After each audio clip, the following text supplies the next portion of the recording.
Making labels has always been something I love doing, and then I got the DYMO and I absolutely fell in love with labeling everything.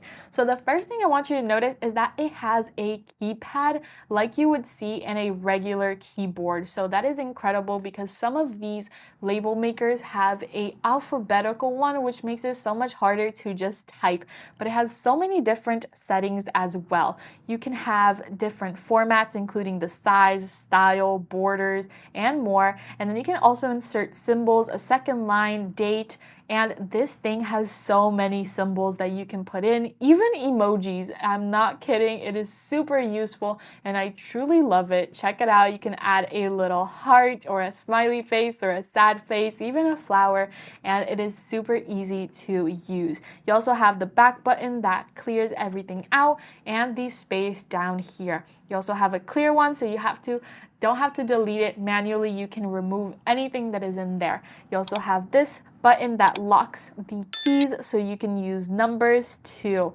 And to print, all you gotta click is in the middle and it's going to print out, cut it, and it's ready to use and stickerize. So I definitely recommend you check this out. It is a great gadget that makes it so much easier to label everything in your home, making everything more organized. You can check this one out on Amazon.